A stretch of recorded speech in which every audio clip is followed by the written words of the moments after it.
Bonjour à tous, je m'appelle Ludovic et aujourd'hui je vais vous parler de mon chef-d'œuvre. Donc en premier lieu, quel projet ai-je choisi? Au long de mes 3 années de bac pro en menuiserie agenceur, j'ai fait 3 projets personnels. Une tête de lapin, une poubelle de lapin et un squelette amovible. Sur les 3 projets, j'ai choisi la poubelle de lapin parce que c'est le projet le plus abouti. L'idée est venue de base d'un jeu vidéo qui s'appelle Five Nights at Freddy's. Pour la faire courte, c'est un jeu d'horreur dans lequel on surveille une pizzeria et des animatroniques. Et c'est les animatroniques qui vont nous intéresser. Donc c'est 5 personnages, mais un principalement m'a intéressé, et c'est celui-ci, Bonnie. C'est mon personnage préféré de la série, on va dire. Et pourquoi une poubelle? Tout simplement parce que dans le dernier épisode de la série, on peut voir des poubelles à l'effigie des personnages. Pour le design, nous allons passer sous un autre thème, histoire qu'on soit plus en accord avec le projet. Il faut savoir que j'étais parti de base sur un octogone, sauf que pour la taille que je voulais faire, ça n'allait pas passer, ça allait être trop compliqué. Du coup, nous ne sommes pas partis sur une forme carrée comme est présenté dans les jeux vidéo, mais nous avons pris un hexagone, c'est beaucoup plus simple. Donc voilà un plan de à quoi était l'idée de la poubelle, comment moi je l'ai imaginé à ce moment-là. Donc d'abord nous allons parler du torse, puis de la tête, dans tout ce qui est la fabrication. Donc pour le matériau, nous avons tout simplement pris de l'épicéa 3 pli 19 mm, donc c'est du contreplaqué, on va dire, pour que ce soit plus simple. Donc voici les côtes par face, pour préciser c'est par face, du torse, tout ça fait à la scie circulaire. Voici un peu à quoi ressemblait le résultat final, donc vue de face, vue d'au-dessus de la face la poubelle. J'ai dû en faire au total du coup 6, parce que c'est un hexagone. Alors pour l'usinage, nous avons tout simplement fait 3 perçages de lamello et une rainure. Les lamellos ont été faits avec un lamello et la rainure a été faite avec une toupie. Vous pouvez voir un petit peu comment ont été placés finalement les lamellos. On pouvait enfin s'attaquer au collage. Avec, bien évidemment, faut pas oublier, le fond qui a été fait en médium. Alors pour le collage, on n'est pas parti sur faire un moule de l'intérieur de l'hexagone. On a tout simplement fait donc, plusieurs cales de 7 dimensions. Il fallait en compter un peu 3 finalement. Voilà, ils étaient disposés comme ceci. Donc en fait, il faut imaginer que là, il y a un serre-joint par face. Donc il fallait compter ça au milieu et en haut. En bas non, parce qu'il y avait le fond qui faisait l'affaire. Maintenant que notre corps est fini, on peut s'attaquer à la tête. Pour la tête, c'est le même procédé, c'est juste les dimensions qui sont différentes. Donc vous voyez, la largeur ne change pas, bien évidemment, il y a juste la longueur qui change.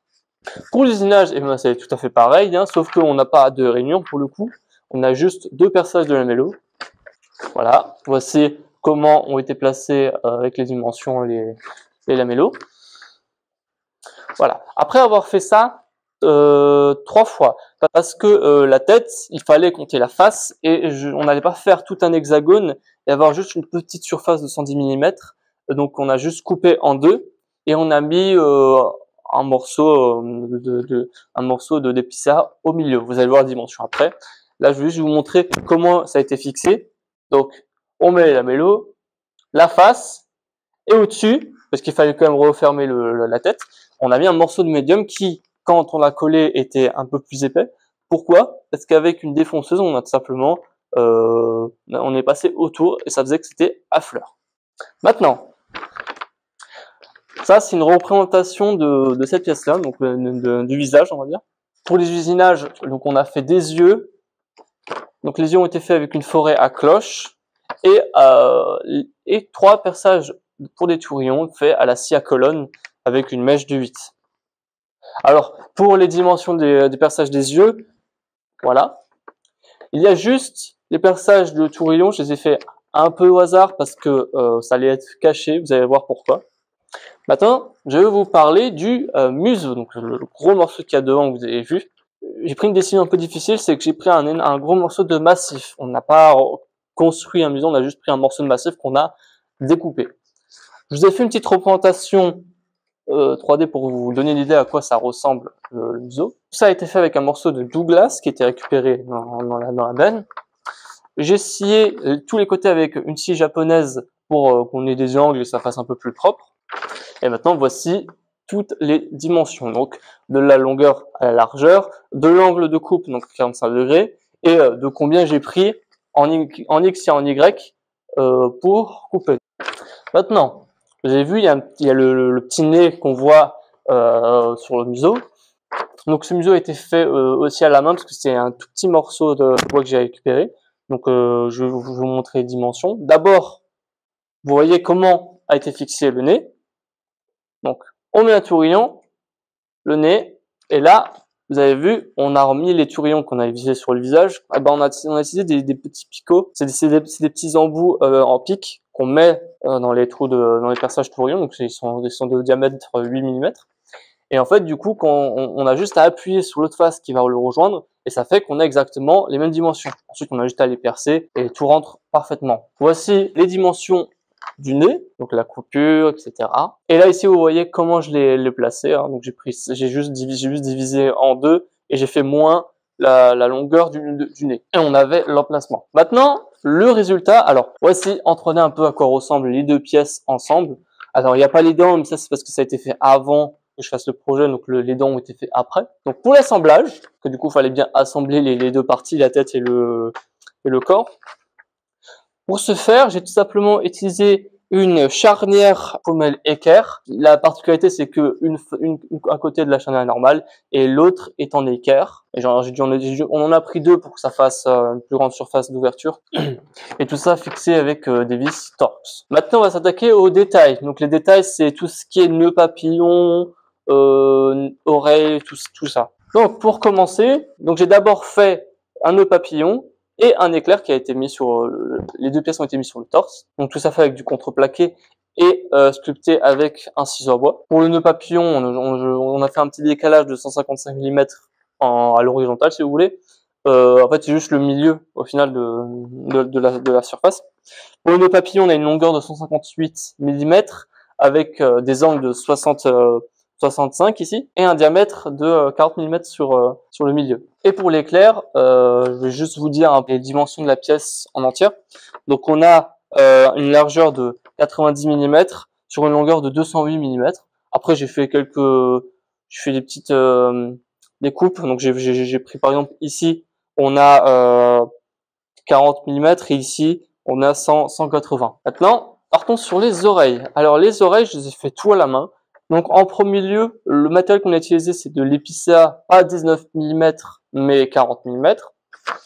Pour les dimensions, eh ben, nous avons du 100 mm par pièce, du 60 mm de largeur, et l'épaisseur, ben, c'est du 40. Donc vous voyez qu'il y a deux parties. Ici, on a une coupe d'angle que j'ai fait à 45 mm, avec un pas de 25 mm en partant de derrière, en fait. Et ici, un angle de 70 avec un pas de 50. Donc en fait, c'est de là où je suis parti pour couper en fait. Ensuite, les deux ont été reliés avec un tourillon et ont été arrondis notamment avec un ciseau à bois, puis poncés à la main. Pour l'assemblage des oreilles, j'ai tout simplement utilisé des vis.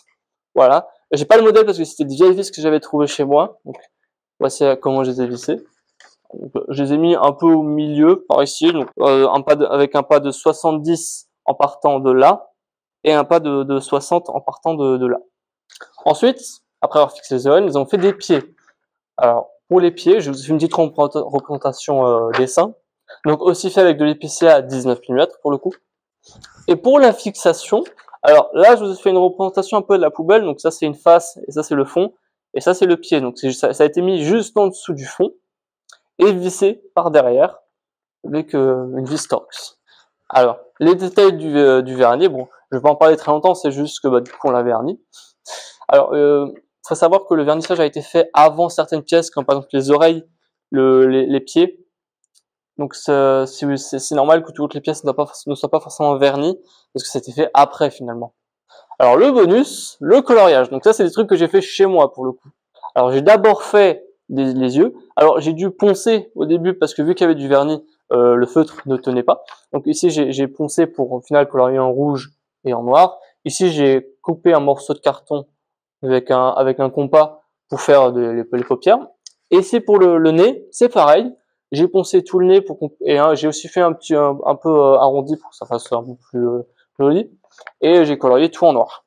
La chaîne. Alors, l'un des principaux problèmes de ce projet, c'était l'ouverture. Parce que quand on ouvrait la poubelle, elle s'ouvrait complètement et touchait, tapait derrière. Donc ça pouvait faire un balancement. Puis avec le poids, ça pouvait le faire tomber.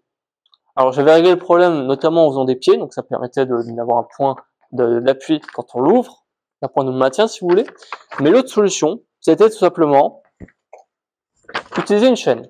Cette chaîne, je l'ai récupérée d'un meuble que j'ai récupéré de mon dernier stage, donc qui ne me servait pas pour le coup. Et donc je l'ai juste mis avec des clous et ça permettait de l'ouvrir avec une ouverture d'angle à 90 degrés. Et vous voyez ici d'ailleurs, il y a des petites gommettes. En fait, c'est juste que quand on a mis la charnière, elle n'était pas dans le bois, c'est-à-dire qu'il y avait une petite épaisseur qui faisait une ouverture, un petit décalage quand on la fermait.